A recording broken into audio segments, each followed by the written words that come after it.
All right, so as discussed yesterday, we've got three types here. We've got our I do, which is the example section where you just watch this video and take down the notes. Then we've got the we do section, which is where you try the problems as practice, and then you watch the video to check your answers. And then we've got the you do section, which you do on your own, and you upload a picture into your OneNote, and then go to Teams to submit. So for the analytic method, we're always going to try by direct substitution first, which is where we put the value c, the x that we're approaching, into the equation and see if we get an answer. If we get an answer, we're all set.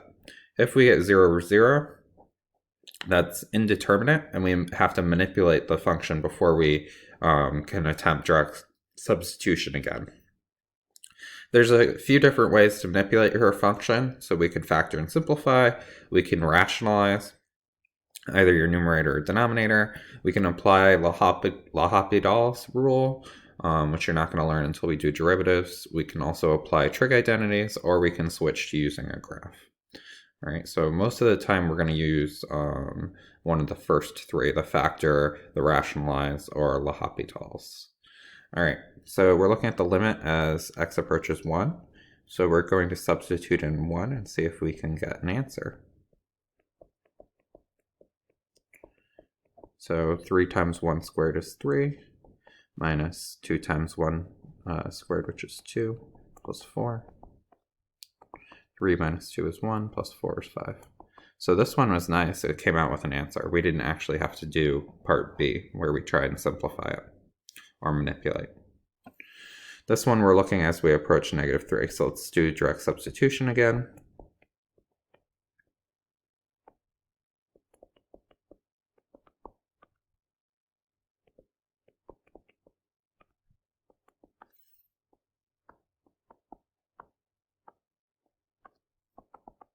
We get 0 over 0, which is indeterminate. So we know that we have to indeterminate. Apparently I can't spell this morning. So we have to use one of our techniques. The technique that we're going to use here is factoring. So if you pause this video and take a minute to factor, if you need some practice with that, we would have x plus 3, x minus 2, right, over x plus 3. The x plus 3's cancel. Right, so then we have x minus 2 over 1, or just x minus 2. And now that we've got a simplified expression here, we're going to substitute in -3. And we get an answer that we like now. So -5. That's not indeterminate, we can move on. So that's a method of simplification we reviewed when we did our prep for calc. And this next one is also a method that we've reviewed already. So here I've got as x approaches 4, so we try direct substitution.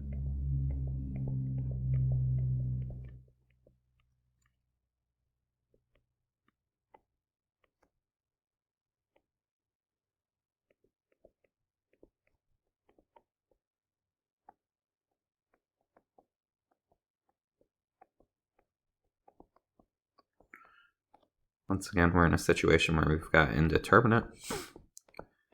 This problem is going to require, whoops, sorry about that. This problem is going to require us to rationalize our numerator. So we've got the limit as x goes to 4, square root, our original problem, -2x plus 10, minus square root 2 over x minus 4. We multiply that by the conjugate of our numerator.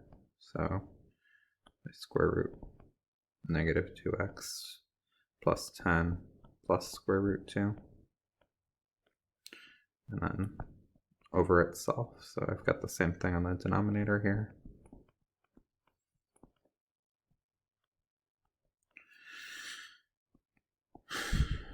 All right.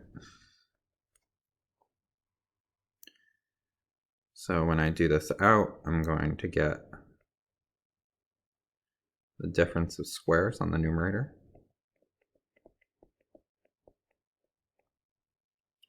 Minus square root 2 squared. And the denominator I'm going to leave the same. So I've got that long denominator I have to write out, which is gross, but whatever, bear with me.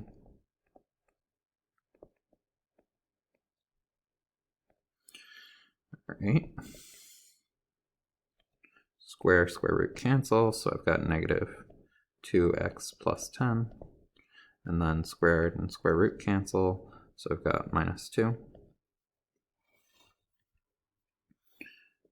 And that's over our nice long guy there. We only have to write it once more after this, so that's exciting.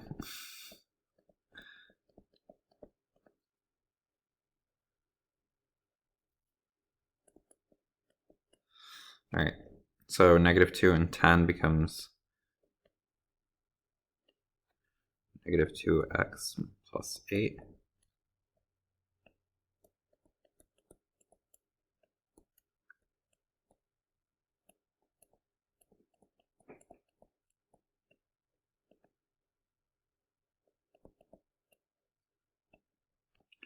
All right, you'll notice that negative 2x plus 8, we can pull out a negative 2x, negative 2, and that'll make it match with that x minus 4 in the denominator. So I'm going to switch that, because that way we can simplify, right? We can cancel out that x minus 4.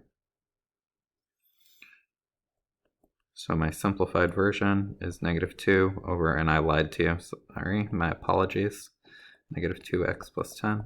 We do have to write that long denominator one more time, plus 2. And remember, we were looking at the limit as x approaches 4. So the limit of this expression as x goes to 4. So now we're going to plug in 4. We've got negative 2 for square root. Negative 2 times 4 plus 10.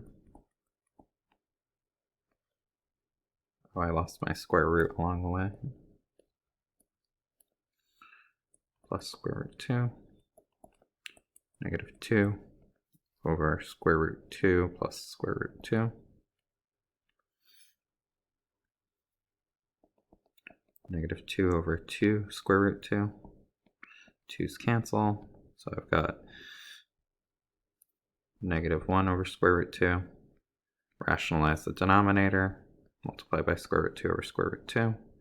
You've got negative 1 square root 2 divided by 2. All right, that was a long problem, but that was rationalize the numerator, which is a technique we went over last week. All right.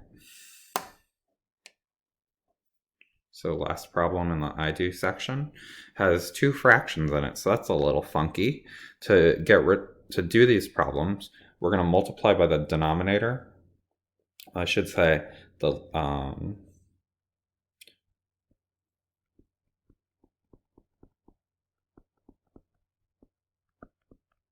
by the least common denominator of the fraction within the fraction. Fraction within the fraction over itself.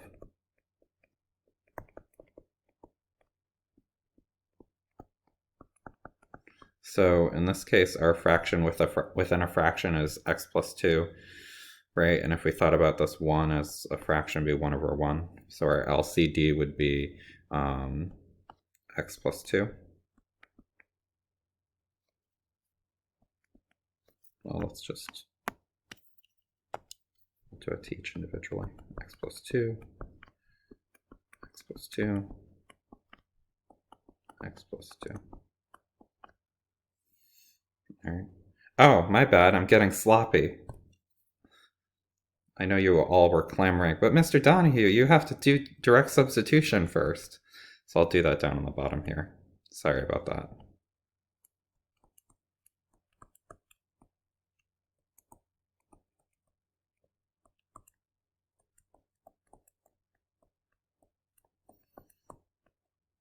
So lo and behold, it's indeterminate and I have to simplify. All right, so we're going to pick up with the pink, the simplifying part. So again, sorry about that. So the x plus 2, that fraction within a fraction gets canceled out, which is what our goal is. That's why we're multiplying by the least common denominator of the fraction within the fraction, but over itself. So what we did here was we multiplied by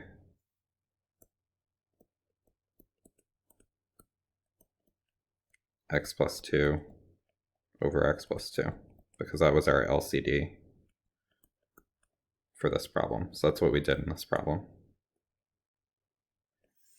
All right, so then I've got 1 plus 1 times x plus 2, which is just going to be x plus 2.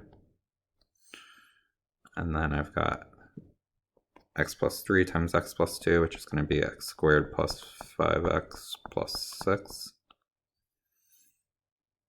Oh, I should leave that not expanded.